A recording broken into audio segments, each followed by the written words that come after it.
Continuing your meditation,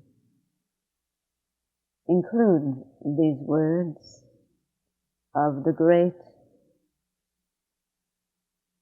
poet from India, the greatest of their poets, many feel, Kabir. And in this poem, Kabir expresses his own wonderment that his Guru never abandoned him, and also wonders how he could have missed the feeling of bliss that he felt in the presence of that spirit, of that being. Kabir says, "He has waited for me for countless ages. For love of me, he has lost his heart. Yet I did not know the bliss that was so near to me. For my love was not yet awake.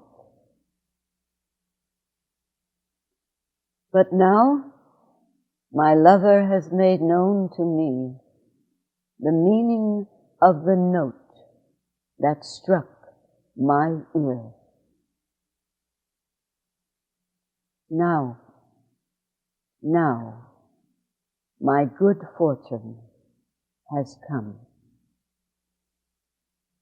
Kabir says, "Behold, how great is my good fortune, for I have received the unending caress of my beloved."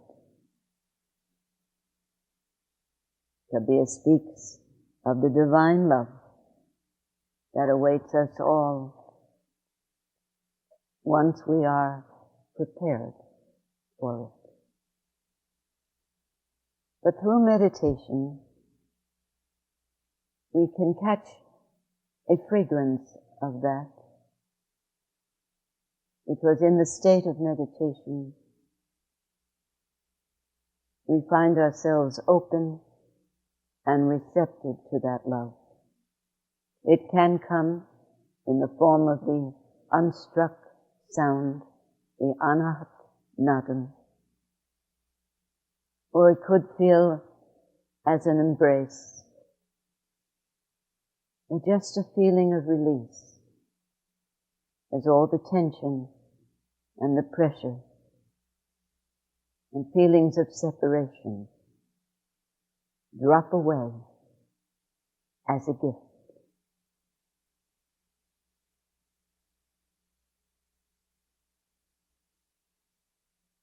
As Sri Brahmananda would say, drop all memory and be as you are, open, receptive, as the I am.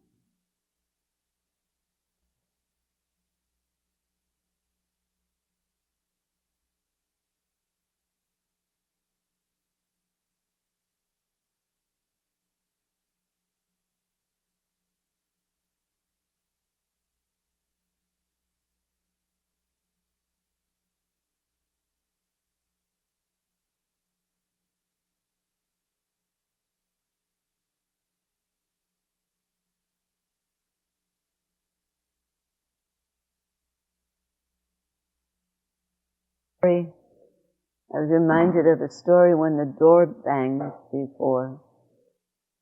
Some of you may have heard me tell that they once did an experiment, I think it was at Yale University, on 3 different people representing 3 different groups.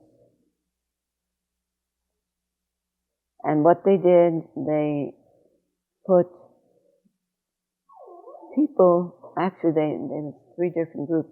They put a group of people who had never meditated before. I thanked you, Karen, for the prayer. Appreciate it. One group was a group that had never meditated and didn't know too much about relaxation. They were ordinary people. The second group was a group of people who had known some meditation and known some relaxation techniques. And the third group was a group of monks, very established in meditation, accustomed to being quiet and in a state of meditation for hours. And they put them in 3 different chambers, absolutely silent. There was no noise whatsoever. And they went into, the first group just kind of relaxed, knowing it was only going to be about 15 minutes. So they were half asleep, just waiting for the experiment to be over. The second group tried to practice what they had learned about meditation and relaxation. And the third group went instantly into deep meditation. When everybody showed beginning signs of being more relaxed, the scientist, there was a loudspeaker system in each room, took 2 big cymbals and crashed them together. And the groups were wired up to see who would have the greatest reaction and who would respond with the best reaction, meaning calm and down. Which group do you think had the most intense reaction? Anybody take a guess? The first one, you say, the ones that hadn't meditated. And anybody agree with that? The ones who had never relaxed, never meditated, had the biggest reaction. Anybody agree with that? You're all alone. You're very independent. I hope you're right.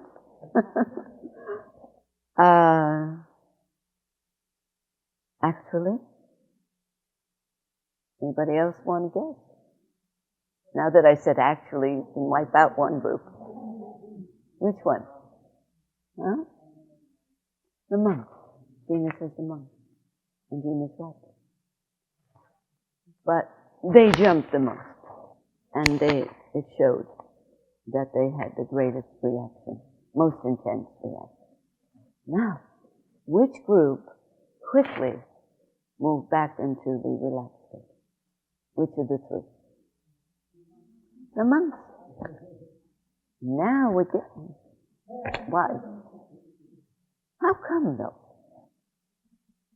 How come? Because if we can understand that, we could live much happier lives from this moment on. We could understand.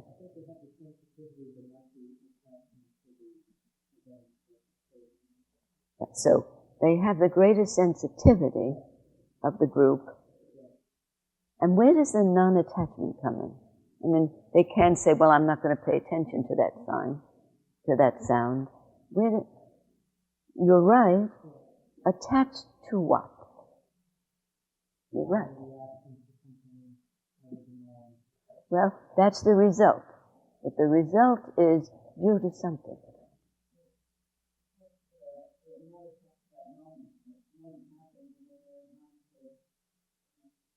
That's the result again. You're both right.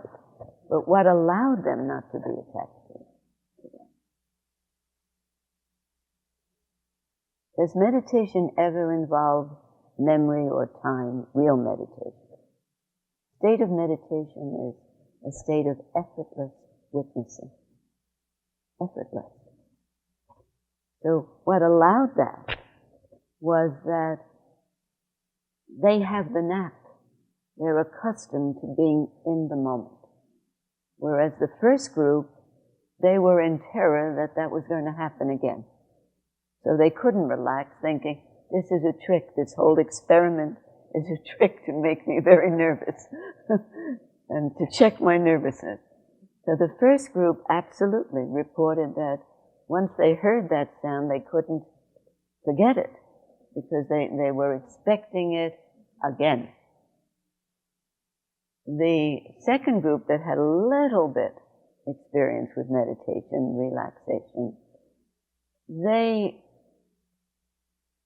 felt the same nervousness as the first group, but for a few minutes they could go back. They said, well, now I'll just breathe. And they're trying to remember their techniques again, so they weren't as attached to the memory of it. The third group, those monks were established in the art of meditation, the state of meditation. So they had the highest reaction, but instantly, since the next moment was one of peace, they could go back into that state of samadhi or deep meditation. Now, how can that little story, because I don't even remember where I heard it, but I've been telling it for 40 years, and that door banging, the one who really jumped was myself. Because I was already in the blue sky. I really jumped. And I found it wasn't too long before, but I've had 47 years of meditation. And I remembered that story. Any of us, and I was in that position for many years before I met Sri Brahmananda, any one of us who has experienced having a very unpleasant incident occur in your life and not be able to shake that for days and weeks and months and sometimes years, anytime anything reminded you of that incident, you got that same feeling back again. Well, what we learned from Sri Brahmananda, from all the yogic teachings that you're learning even now, is that it's not that we have an ability not to react with emotion or passion or even anger to things that happen to us. After years of meditation, our reaction might even be more extreme, as it was with the monks reacting in such a passionate, emotional way. But the difference is what? When you're accustomed to meditating, or accustomed to being in the here now. What changes once you learn the art of meditation that's different from what was happening before you did? You know? Can you figure it out?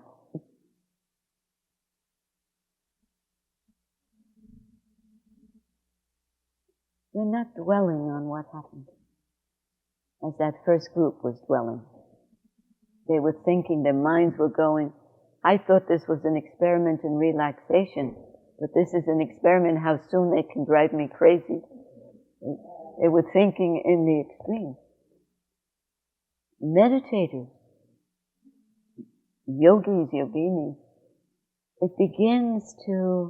meditation begins to be a natural part of our lives, so that we know our peace is to be found where the mind is not, or where memory is not, or where the past is not, or the projections into the future, worrying about what will come, worrying about what did come. If we're in the moment, there's no worry about anything. So our job as meditators who are trying very hard to reestablish ourselves in the peace that we want so badly that we once knew, our job is to realize that soon after an ugly event, a traumatic event occurs, expect some residue for a few days, but then make a deliberate effort to move away from it, to put your attention somewhere else, not to dwell on it, even if it's a bad incident between you and someone you love, or you and someone who doesn't love you. Those are the ones that hurt the most, that threaten to remain with us the most. But just let it go. Forget. I know whenever I say forget about it, Dharmadev, who's been with me 57 years and knows all my stories by now, but he always waits for me to tell the story of Josh, right? Because he loves the story of Josh. Whenever he hears the words that we shouldn't dwell, he remembers Josh with me. Josh was a little boy who lived in my building. I lived in a 10-story building in, Riverdale, maybe. And Josh was a hyperactive child. Just couldn't be still. And his mother, only child, his mother was having a very difficult time with him. He was 4 when this story took place. I came home one afternoon and I had 2 big bundles of groceries in my arms. And this is good 40 years ago. And I saw that Josh had a new bicycle and he was going round and round and round in the lobby. And when his mother saw me come in, she looked very grateful and she said, "Josh, Mrs. Subal is here and she's in the elevator now and she's in a hurry and she has 2 heavy bundles. Please drive your bicycle into the elevator." No. He went round and round and round. And she asked him 3 times, raising her voice each time. And he just didn't respond. So she said, Go. Please go, I'm so sorry. I went up. Next day, I came home again at that time. I was working then, I think, without the bundles, but I was in a hurry. And I went right into the elevator, thinking I'm going to go up right now. And his mother said, "Josh, Mrs. Subal is here again, and she's in the elevator again. So please go in the elevator." He said, "Okay." He went right into the elevator. So he pushed the button for me. He was very bright, knew what floor I was going to. I said, "Well, Josh, today you went right in the elevator when your mother said you should. Whereas yesterday, remember, she asked you to go in, you were going." And he looked up at me and he said, "Forget about it." Did you know I could play the violin? I said, "Forget about it? 4 years old, you're telling me, the meditator, to forget about it?" But I realized he's a guru. He was my guru. I've told that story to many groups. And 10 years later, 15 years later, someone will say, "You know what story I never forgot? Forget about it." Because that's what we should tell ourselves when we don't behave according to the way we feel we should be reacting, when we're hanging on to something that we know is causing suffering. Remember your Guru Josh. Forget about it. I asked his mother, Harvey, welcome back, so glad to see you. I asked his mother, where did he learn that? From television. There's some cartoon that keeps saying, "Forget about it." But he had the right understanding of the situation. At least I felt it was my guru talking to me. Because I had a guru. I had a guru in his physical form then, and I have him now in his formless form. But pay attention, especially to children. They usually have messages for us. They're very clear about it. But I never forgot that. Is anyone here from a group? Raise your hand if you're with a group. So there is a group here. And who's the leader of the group? You're the leader of the group. Good to see you again. You brought all these lovely people? Thank you very much. I hope you're having a good time. I could say, look what the wind blew in, but I won't say that. I'm very glad to see you. Welcome to your home. This is your spiritual home. Sri Brahmananda said to remind everybody who comes that they're not here for the first time. They're just returning home. Not to these buildings, but to this familiar feeling that you have. I won't give a name to it.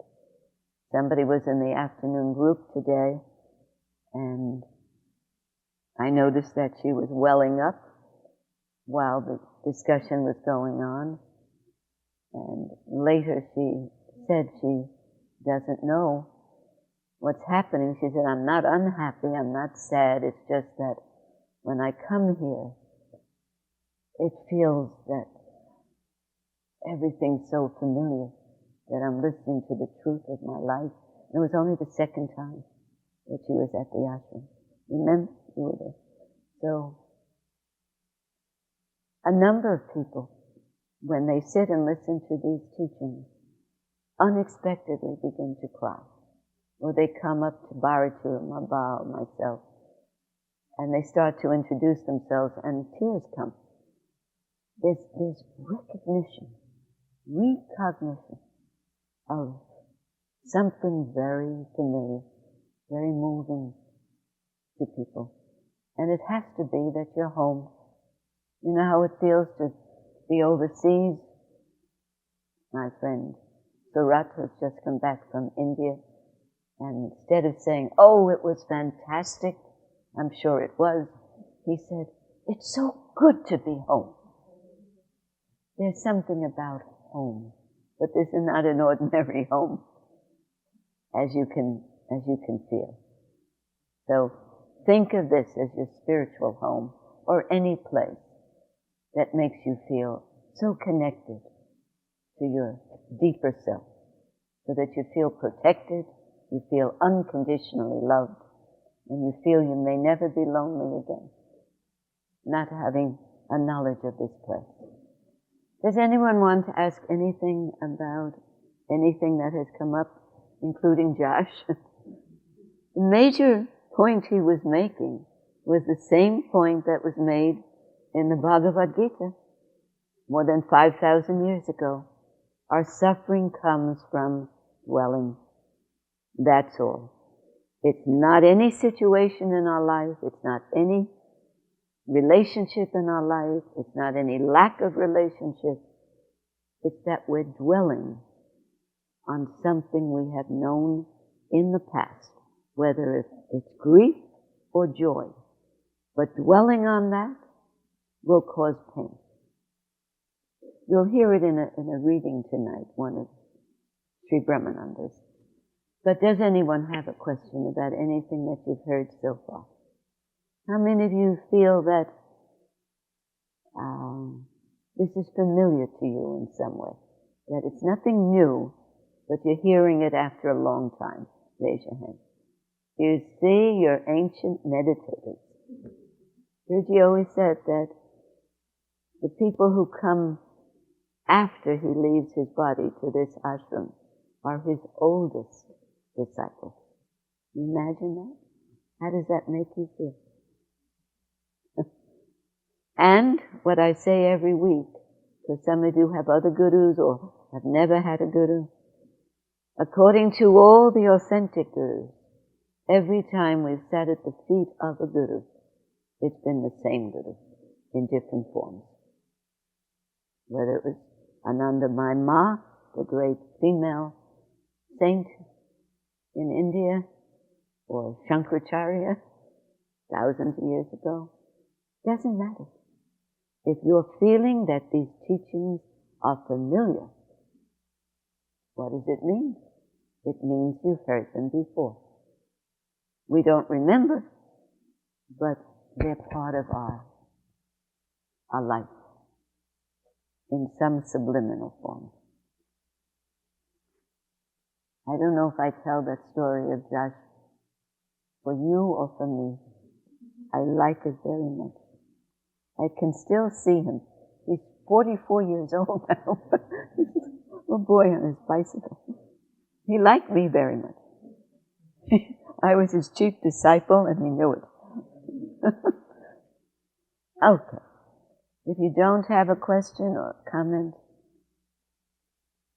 Bharati, you may recognize, I had this as an excerpt, I think it was Tantric or Tantram.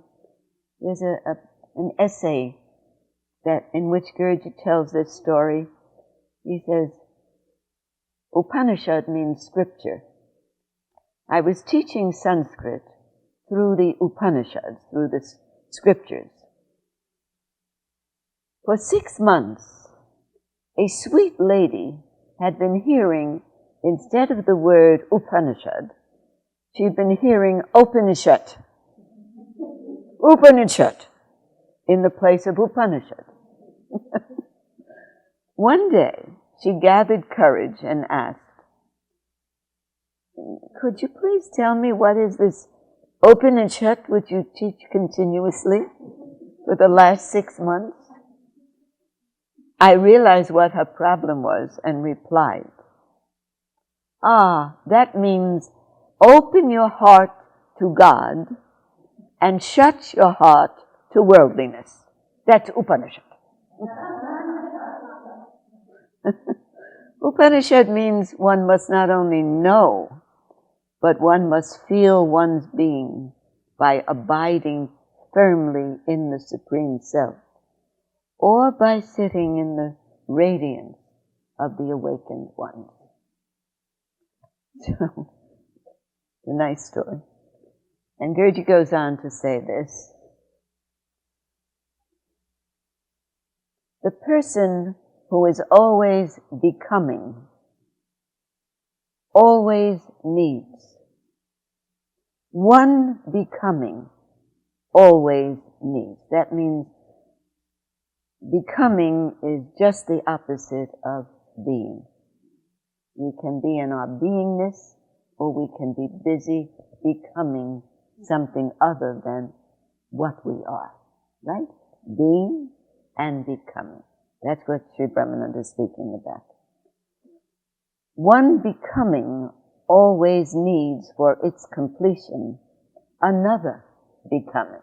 We become this, and before we know it, we have a desire to become more. To have more money, to have more friends, to have a better job, to have more name and fame.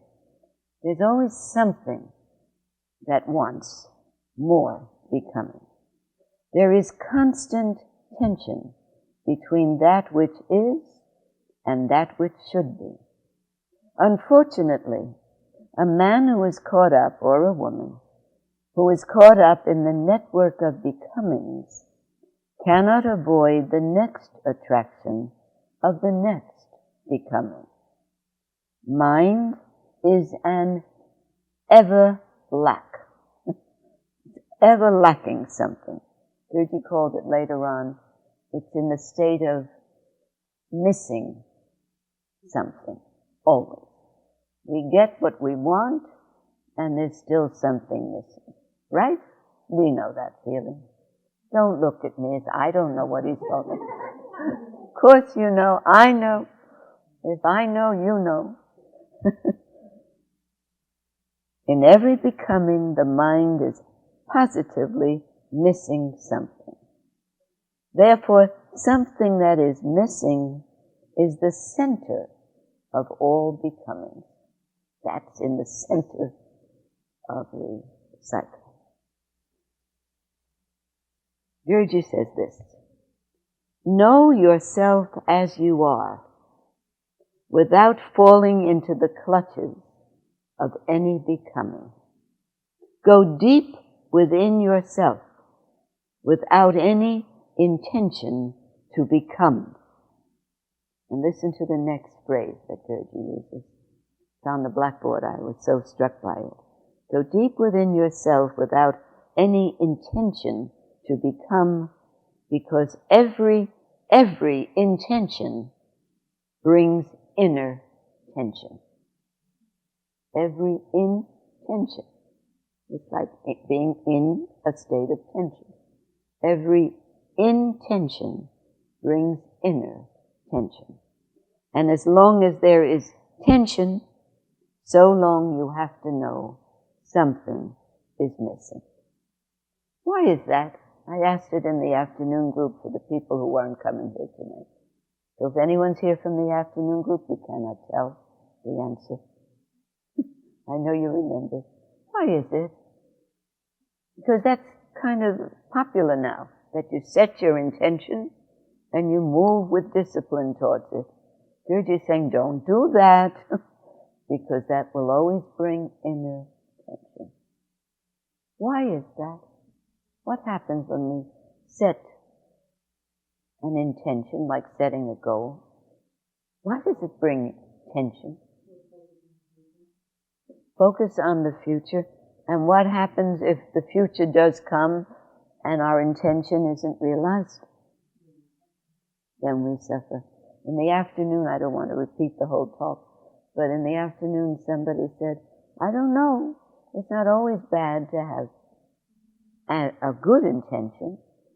Supposing I have a good intention, I want to be patient with people, and I want to be more loving and compassionate. I want to love all, the way Gurji said. I said, and what happens in 2 weeks if you're not loving all, and you find you're still angry and still upset and still causing misery wherever you go? That good intention has brought tension, because you had some goal in mind. Instead of saying, every moment I'll try to be in the moment, and I'll try to be in a state of loving everybody. But I'll see what happens. It's much better not to have any intention, but what is a good way to make sure that it's not a desire, but that feeling that you should love everyone, not just your inner circle. It would be nice if we could love like the Guru's love, unconditionally. But we should realize that that happens when we ourselves are really in our own beingness. I think Gurji says, know yourself as you are. Know yourself that you are inherently good. You are inherently compassionate. You are inherently loving and powerful. What's the illness we have? What is the one troubling problem we have that doesn't allow us to be what we are? What do the doctors tell? What's the worst problem we have? The doctors never told me I don't trust enough. What? Stress. They always told me that. No, they didn't tell me. I was pretty good, but stress is the problem. So remove the stress, and we have all our intentions beautifully carried out. The word yoga, the definition of yoga, is sometimes expressed as perfection in action. That means when we're in a state of union with the individual mind connected to the cosmic mind or universal mind, we're in our natural state. So if that were our goal, that's not a bad intention, but that's the one and only intention, that I will stay in the moment as much as possible, and I will do that through the art of witnessing. You didn't bring Eva tonight, did you?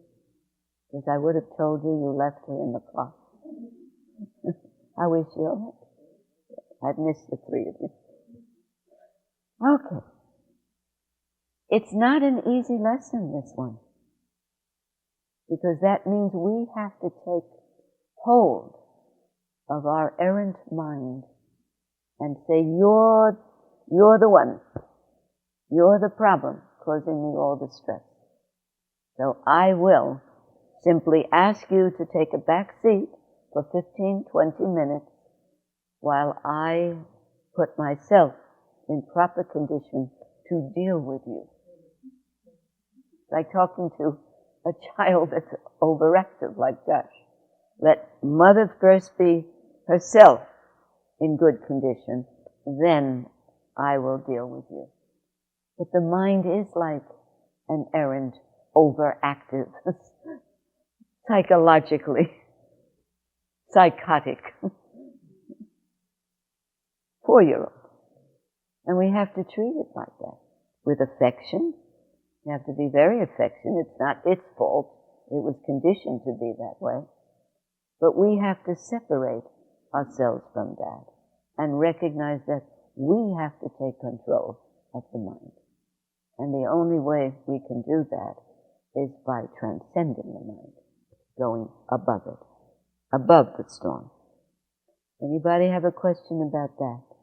Whatever I'm saying has come from Sri Brahmananda and is coming from Sri Brahmananda right now, because you know when you speak, you have no idea what's going to come out.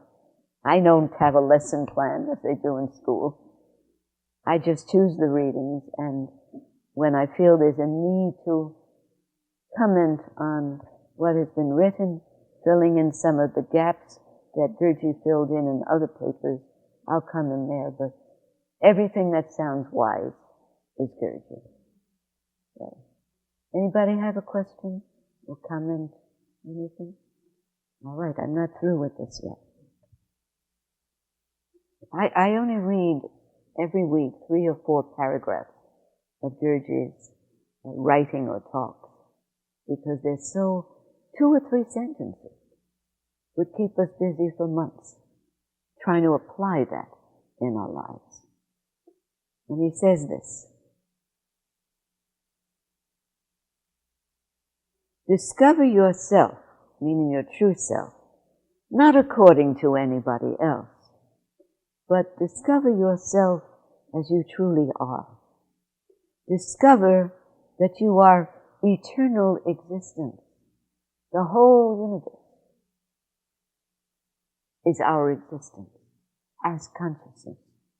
We are not this perishable body, mind, and senses. We are the consciousness in which this body, mind entity lives. We are the space more than we are this body. This body changes, the space does not. Discover your eternal existence. Sat in Sanskrit, Sat. Discover your eternal cognition. Discover your eternal knowingness. That's why all of this sounds familiar to you, although intellectually it may be a little beyond right now. But it sounds familiar, or you're comfortable listening to these words. It feels like home, this place. Why is that? I look like your grandmother, right?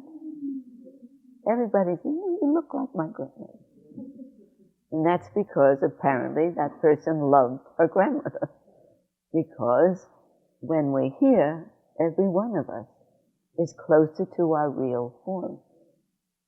Our real form is the way grandmothers love us, unconditionally, if we had proper grandmothers.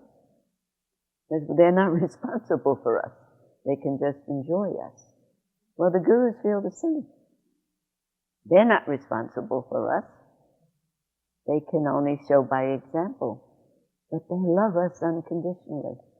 Whether we've met them or not, we can feel their presence protecting us when we're in a reasonable form.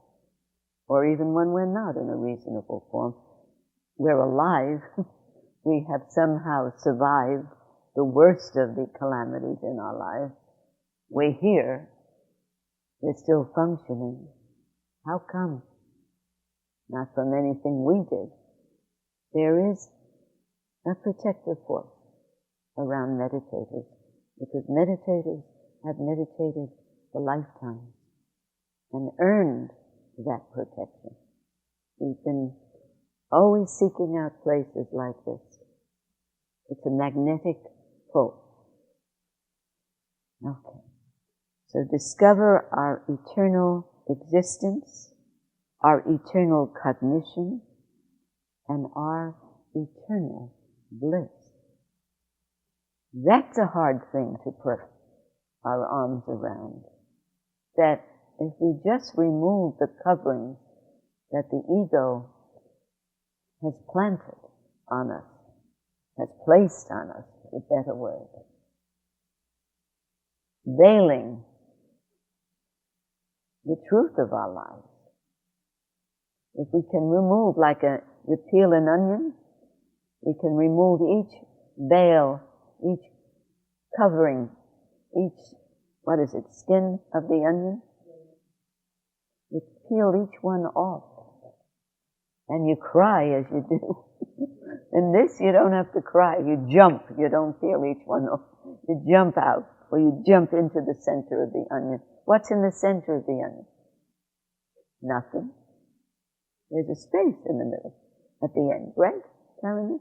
You peel everything. When you peeled all the onion peeling, you get to nothing. The center of the onion is nothing. Except with us, it's nothing, no mind, and it's everything. And in that return to our space, our inner space, we're delighted to find there's a natural peace, there's a natural happiness, there's a natural power that's there. Some people, when I read from Gurdjieff's papers or Ramana Maharshi's or some great enlightened being, I watch them. You know what happens? Watch. First they're intrigued, their brows furrow, then they go, and then they go. Not from boredom, but the tension has dropped away. And they're feeling, it was the way we were with Gurdjieff in the beginning years, in the 60s. We didn't know what he was saying. He was writing these scientific essays, very complicated, about Albert Einstein, about the laser beam, and how that relates to meditation, and speaking from Shankaracharya's teachings, and we were new. But we were happy with him. And he said, you don't have to remember this. I'm planting seeds. I'm a farmer. One day, these seeds will sprout into divine knowledge. But now, how many people are happy listening to me? There you go. But he was asking. The whole room would raise their hands. Because it was like a baby being sung to, a lullaby. Being sung to the baby, myself and you, by daddy or mommy. It was the feeling we were having that we were home, and we were loved, and we were protected. That's what happens when you stay with these teachings. These teachings are the living expression of your time with a great Buddha, enlightened Buddha. All becomings are our masks, and to know and to feel our true being, we must be aware of all our masks. It's a very interesting statement, isn't it? Every time we become somebody, we put on another mask, because that becoming is not what we are. What we are is beingness. As soon as we become famous, we become a financier, a teacher, a dancer, a politician, anything. It's a mask. It's not what we are. We can feel it. We're not comfortable in it. And there's always a need for another one. I'm just going to read this part through because it's very clear. Ignorance is nothing but the absence of your true self, as darkness is nothing but the absence of light. You bring light, and you see there is no darkness. In the same way, be aware of your true self, and you will feel there is no ignorance. Ignorance is like a bird which cannot fly unless it has two wings. Ignorance cannot operate without the sensation of pleasure as one wing and the sensation of pain as the other wing. Pain and pleasure go together in ignorance. You cannot fight and overcome ignorance because it does not exist. These enlightened people say the funniest things, don't they? You cannot fight ignorance because ignorance is ego, and the ego doesn't exist. Why? Simple answer. Why isn't the ego real? Why can you never point to something and say that's the ego? Because ego is changing. You said it? You said it. Oh, that's not fair, Karina. You've been hearing this 2,500 years. It's like your story. By the way, the ashram has a satsang in the city, the first Wednesday of every month. You can find the address. I offer it. We started out with 4 teachers offering it, but I don't know what happened to the other 3. I'm standing alone. So I offer the program the first Wednesday of every month. And if you'd like to come, it's open, it's free. Please, we do this. We just have readings and meditation. But one evening, I was giving the program and I was reading something from Gurdjieff that was very high on the state of non-dualism, how important it is to feel the total experience of oneness. And I went through the whole thing. They were listening intently, a big group of people, and I said, who will tell me the essence of what I have been reading for the last 40 minutes? The essence. And it was, Gurdjieff repeated and repeated the essence throughout. The essence was, you are not the body and mind. You have a body, but you are not the body and mind. And once you know that, you will experience Yoga Vedanta, which is the non-dualism. I asked, and I was sure that one of 50 people would have an answer. And I was a little disappointed because Gurdjieff had been saying it over and over. And just when I was ready to say it, I heard. The essence was, you are not the body and mind. I said, oh good, somebody was listening. Who said that? And the whole group said, Marvin. And I started to laugh. And I left it on this recording that we have because it's so funny. Marvin has attended, I can tell you, 3,000 programs. Seriously. You know why? Because I have attended 3,000 programs, and he drives me. And he's kind, he sits here and listens, he tells he likes it. But it was very funny, because apparently Karuna and Dharmadev Marg know that it does help to have something repeated and repeated. Gurdjieff often said, no force, you don't have to come here. But he said, come as often as you can. Because we need reminders. We need reminders all the time of what we are, not what we think we are. Last paragraph, he says, well, almost. When you feel the presence, I'll read the last sentence.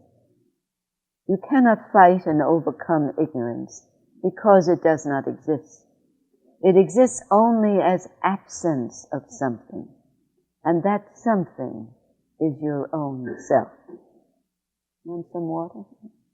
Want water?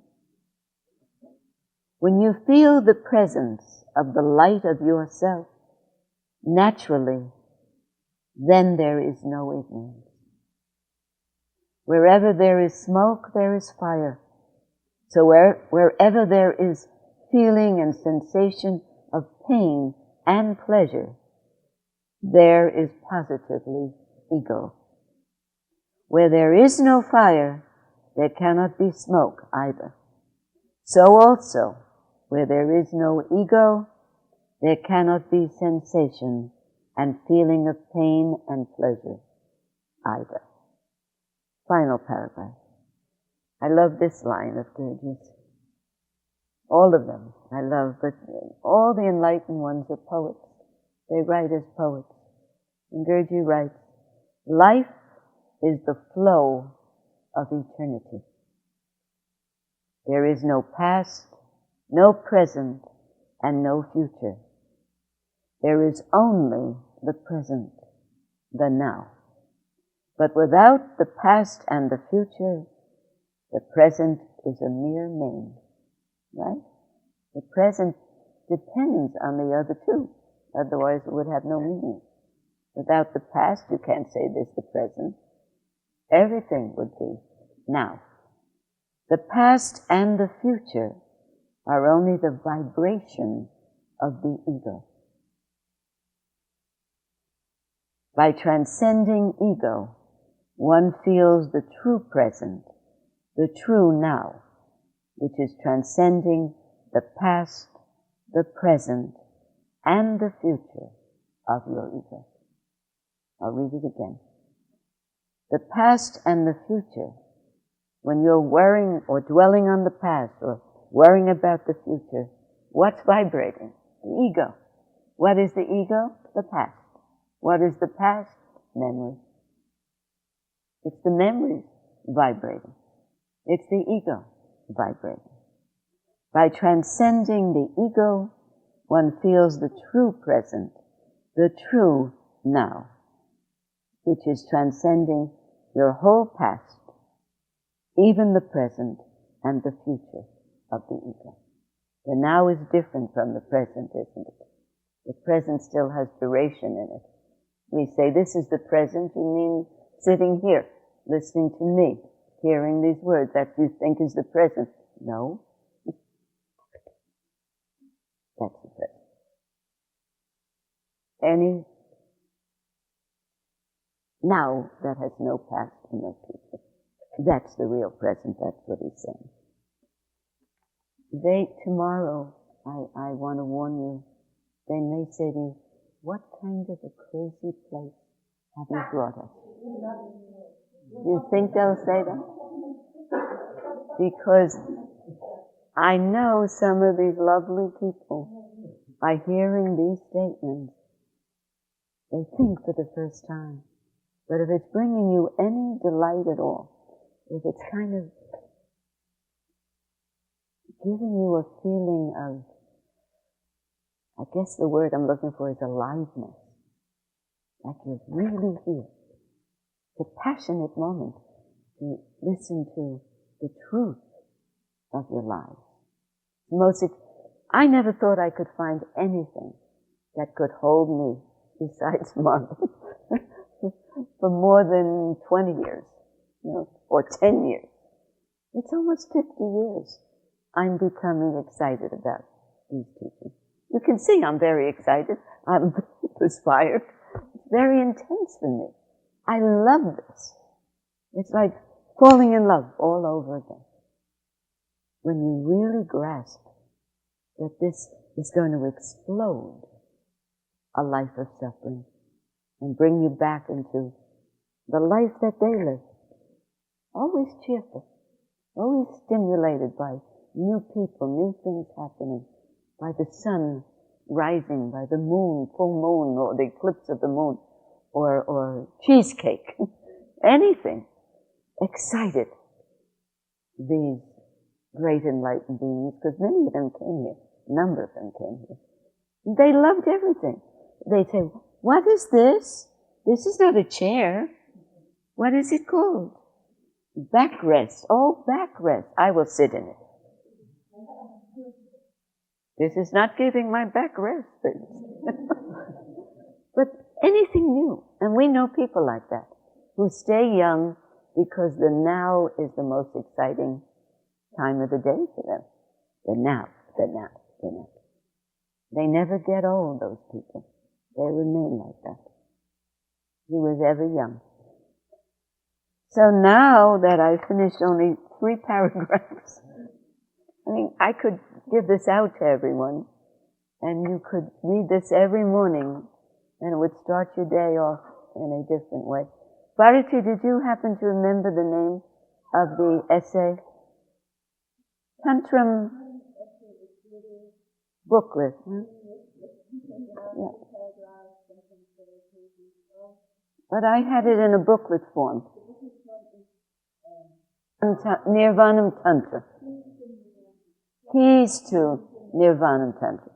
All right, but whatever it is, tell the story about Open and Shut Upanishad, because it's in that essay. Any questions or any comments? So take a deep breath. And now as you breathe out, release all the language, all the words. This will only be 60 seconds. So feel yourself letting go and opening up to this now. Feeling it, perceiving it, imbibing it.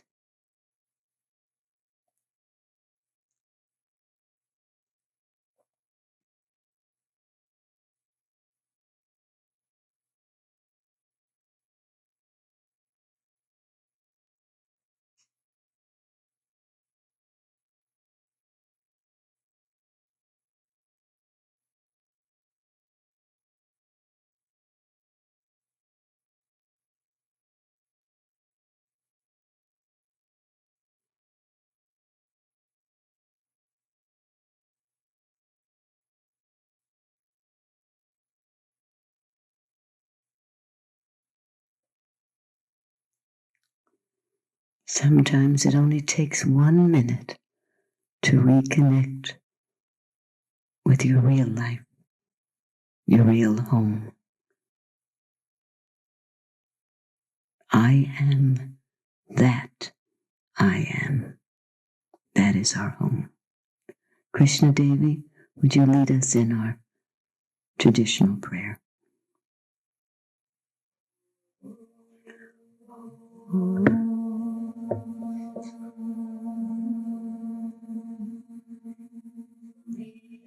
Amata Japita Tvameva Tvameva Bandhus Chasaka Tvameva Tvameva Vidya Dravinam Tvameva Tvameva Sarvam Mama Deva Deva Om Shanti Shanti Shanti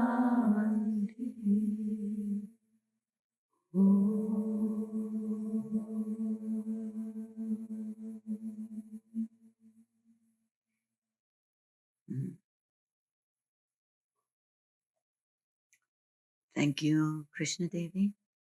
And if some of you are feeling very high, that you may need a designated driver, take 2 cookies. Chocolate chip is a great way to come back to earth.